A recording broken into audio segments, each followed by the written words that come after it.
Today I'm giving you a complete guide on how to take your Lego creations and illuminate them. All the examples I'm showing you are using my products, but rest assured, even if you use another brand, this helpful guide will be very beneficial to you. Let's start with the basics. The first thing you're going to need is some type of power option. And here is a very wide variety of things you can use. Let's start with battery packs. This is a Power Ups battery pack. It's an official Lego battery pack, and you can get it from Lego.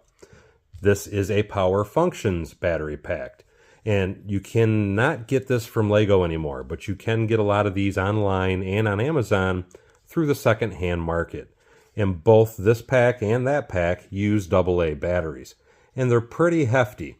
But the thing with using either one of the Lego options is you do have to use an adapter cable in order to power your LED lights. You need to make sure you're going to be purchasing the correct adapter cable for the battery pack you're going to be using. I sell a version 1, which is Power Functions, and a version 2, which is Power Ups. But you can use either one of those options if you want to use the official Lego battery packs. And both of these battery packs can handle 50 LEDs without any problems at all. You could even do 100 on either one of these, but you may notice a little dimming once you get to that point. These are the battery packs you're going to find on my website and pretty much any other competitor's website as well.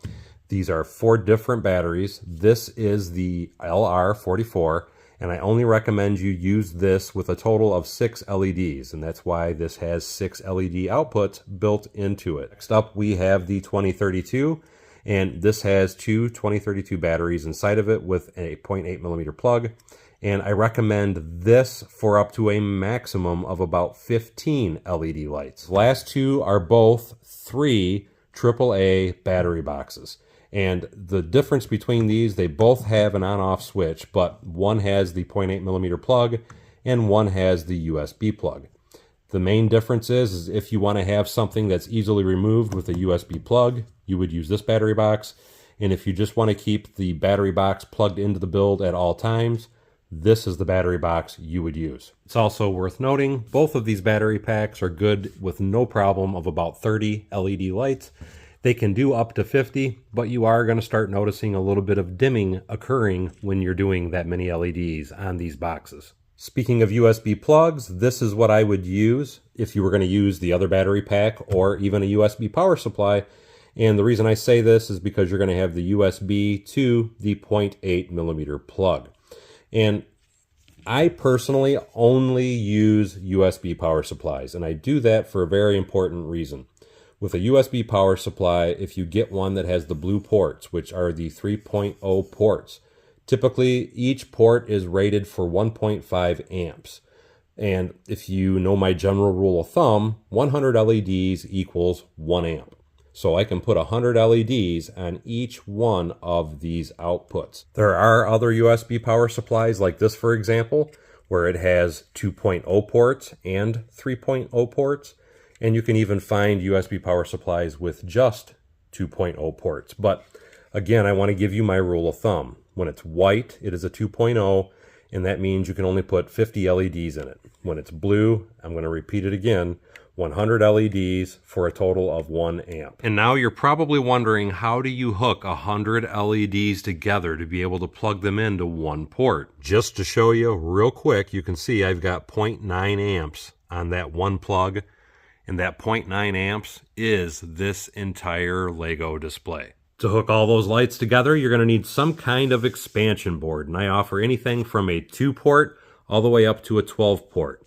And it's important to note that, for example, with the 12-port, if power's coming in, you have only 11 outputs that you can use for lights.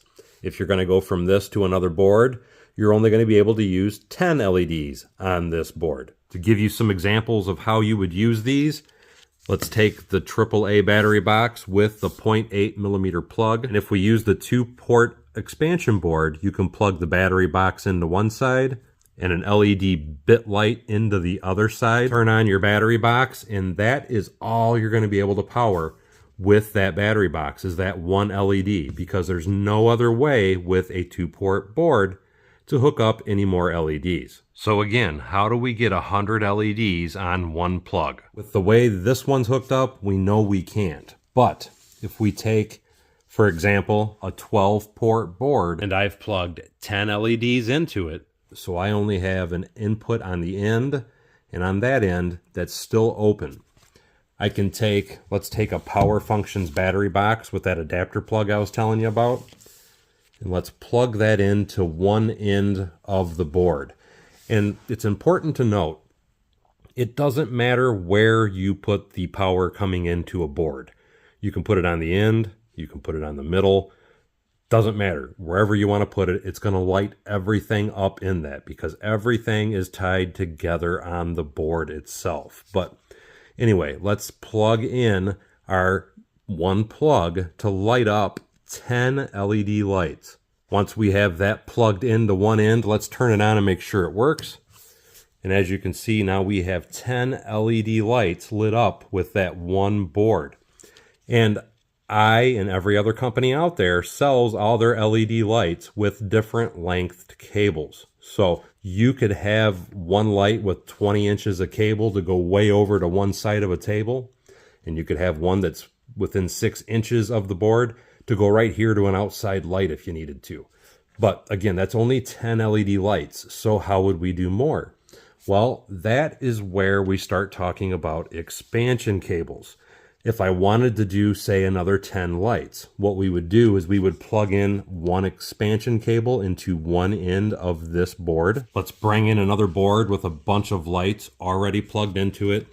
And again, to show you it doesn't matter where you put the input plug, we're going to put this right in the middle. And once we plug that in, now we would have another 10 LED lights hooked up.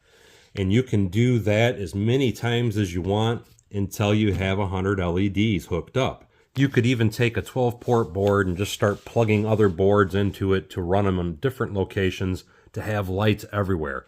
It just doesn't matter as long as you don't go past those amperage rules I explain with the power supplies. And just like I showed you that there's a variety of different expansion boards, there's also a variety of different length expansion cables. I currently sell them in 2, 6, 12, and 20 inch. Now there are some exceptions to the rules, and let me explain. If you're using one of these products, this is my 1x6 or my 1x4 strip lights, and I also have a 1x4 brick light. If you were to use these, all you need to do is take your power input, plug it into one end of the board, plug an expansion board in between it, and then plug in another one. And then you can turn it on. And you can do this as many times as you want, but you can only do this with 25 of these boards. And let me explain that.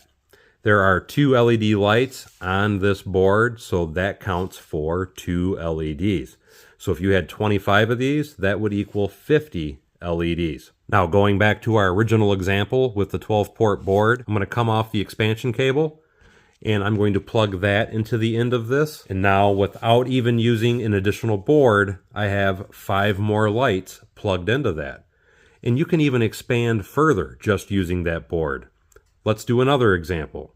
If you were to buy something like my traffic light controller, you have one input that goes to that, and it has a total of 12 outputs. So that means with this one board going to this board, you can add 12 lights to that circuit. And this is an amazing product if you want a fully functioning traffic controller in your Lego city. There is a huge variety of other products, control boards, and other things that I can discuss further, but I'm going to save that for another video. So we'll see you next time on Bevins Bricks.